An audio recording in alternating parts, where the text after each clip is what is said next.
这是点嘞，各位观众朋友，大家好，欢迎您收看藏人行政中央电视台本周西藏华语新闻节目，我是本期的主持人卓玛。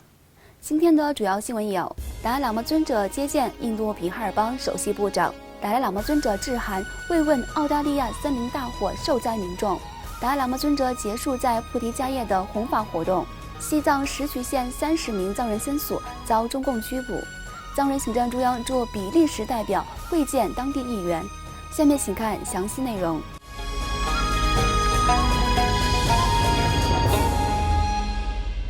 西藏精神领袖达赖喇嘛尊者于本周三1月8号上午，在印度佛教圣地菩提迦叶的甘丹培杰林寺行宫，接见了印度比哈尔邦首席部长尼提什·库尔玛及随行政要。达赖喇嘛尊者在接见会上热情欢迎首席部长库尔玛前来拜访，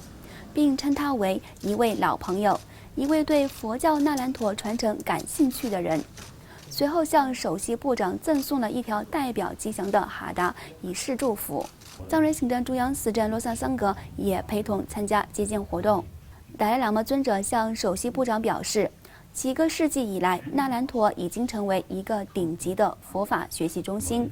历史证明，那兰陀不仅培养出许多宗教方面的大师和学者，而且也培养了顶尖的心理和逻辑学等学术领域的专家。此外，达赖喇嘛尊者于1月8号致函澳大利亚总理斯科特·莫里森，向澳大利亚人民在近期的森林大火中遭受的巨大损失表达慰问。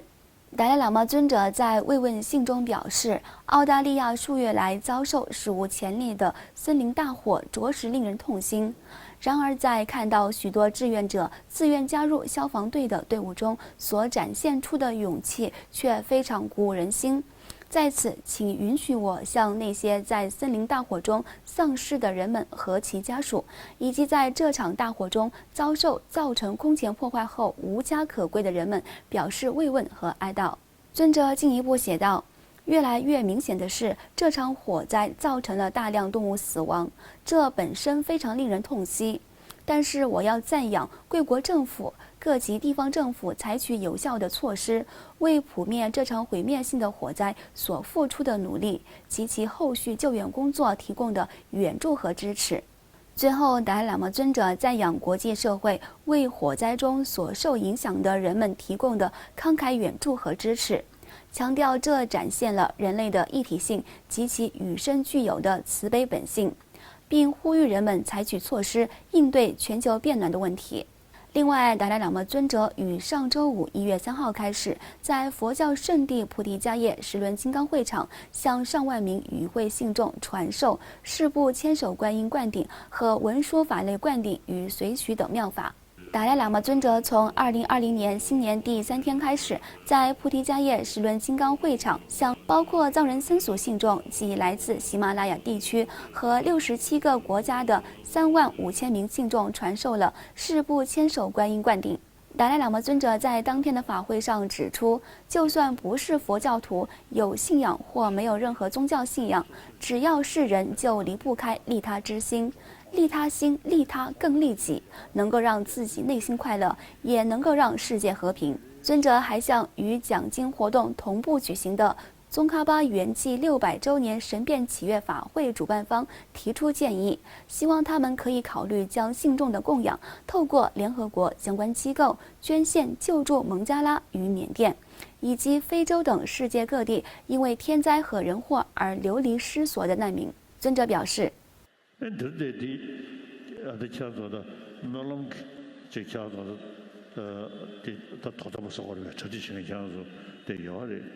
我大家是这些先进的说，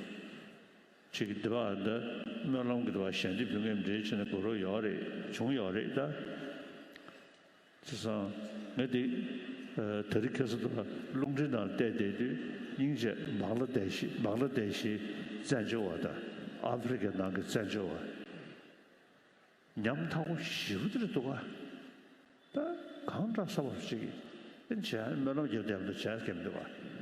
大的怎么的介绍给 UNESCO， 对不对？搞到就怎么的介绍空呢？叫我的这里啊，打造起来的其他样子。是吧？实际的印度啊，这的怎么的介绍的，没叫不着达到起来，给他的就是需要的，加上对现在说的是在都呢，也不是蛮多生活的产出，这是吧？与此同时，从1月4号开始，达赖喇嘛尊者向信众继续传授了于2018年未传授完成的文书法类灌顶。在1月6号举行的法会最后一天，达赖喇嘛尊者结束文书法类灌顶与随许的传授，并开始向信众传授由宗喀巴大师所著的3主要道。达赖喇嘛尊者在法会结束前开示道：所谓的羞耻与实践，并非指宗教仪轨，而是指将叛乱的心绪慢慢的调服，以获得一切变之果位为终极目标。这才是大家聚集在这里参加法会的正确态度。针对巴西及澳大利亚历时4个月之久仍在燃烧的森林大火，达赖喇嘛尊者呼吁信众在为火灾中遇难的民众以及数以千计遭受火灾伤害甚至死亡的动物祈祷，并呼吁人们关注全球变暖问题。在法会结束前，神变祈愿法会筹备委员会也向各方信众宣布，已按照达赖喇嘛尊者的建议捐出500万印度卢比，同时获得藏传佛教各教派领袖与不同寺院的助捐，总共筹集1000万印度卢比，将透过联合国难民事务高级专员办公室向世界各地的难民提供救助。结束在菩提迦叶的弘法活动后，达赖喇嘛尊者于本周2 1月7号开始，在菩提迦叶的行宫甘丹培戒林寺接见数百名东南亚佛教信众。达赖喇嘛尊者在接见会上向上述信众开示时强调，虽然有信仰固然重要，但依靠信仰远远还不够。21世纪的佛教徒必须要努力学习和研究佛教教义，在研习佛教时一定要观察和思辨，面对疑虑更加要客观理性，实事求是地去了解真正的含义，而不是盲目地去信仰。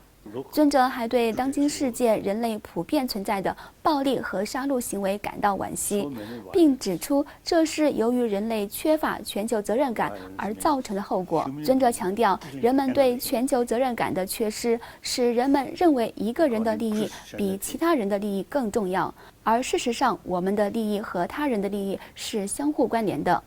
因为我们是全球70亿人类的一部分。我们的幸福取决于他人的幸福，反之亦然。尊者补充道，依靠佛陀来洗刷我们的罪恶是徒劳的，同样佛陀也无法根除我们的负面情绪和痛苦，只有通过实践慈悲与利他等理念，我们才能实现真正意义的和平与幸福。另外，据西藏境内的最新消息，中共当局于2019年末在西藏东部石曲县温波乡再度拘捕30多名僧俗藏人，并关押半个月之久。据媒体综合消息，去年11月7号，西藏东部石曲县境内的县甘孜州石曲县温波寺5名僧人在当地政府大楼前举行抗议活动后，被中共当局拘捕，其中1人稍后获释。同月18号，警方同时又拘捕了另外1名在网上支持上述遭捕人士的僧侣。21号当天，2名温波乡藏人又在温波乡派出所前举行抗议活动，随后被警方拘捕。本周一1月6号，来自西藏石曲县温波寺现位于印南斯拉寺学习的僧人强巴允丹向媒体透露，中共当局从11月24号至今年1月3号间，在温波乡再度拘捕30多名僧俗藏人，并将他们关押了半个月之久。强巴允丹介绍说，中共指控这些被拘捕的藏人皆为可疑人物，包括在家里摆放达赖喇嘛尊者照片，与外界有联络，谈论敏感性话题等。强巴允丹还指出，中共当局对被拘捕藏人僧俗和当地民众强制实行爱国教育，并肆意审查他们的手机，同时强迫他们在一些文件上签字。此外，强巴允丹还指出，温波乡接连发生藏人抗议事件后，中共在温波乡的各地部署了大批军人和警员，同时安置了大量监督人员等举措，实施严格控制。目前中共当局已切断石渠县温波乡的一切通讯渠道，因此无法获悉当地的局势。请继续收看今天的最后一则新闻。藏人行政中央驻比利时办事处代表扎西平措于本周三1月8号会见了捷克海盗党及欧洲议会议员米库拉斯·佩克萨先生等政要，介绍了当前西藏境内的最新局势。藏人行政中央驻比利时办事处代表扎西平措在会晤欧洲议会议员米库拉斯·佩克萨时，向他介绍了当前西藏境内的最新局势外，双方还在欧洲议会中的各种宣传西藏活动，如在欧洲议会支持西藏问题的工作、关于西藏问题的听证会、有关西藏的展览及会议等方面展开了广泛的讨论。观众朋友，藏人行政中央电视台本周西藏华语新闻节目就为您播报到此。欲了解更多有关西藏境内外的讯息，请登录以下网址。感谢大家的收看，我们下期节目再会。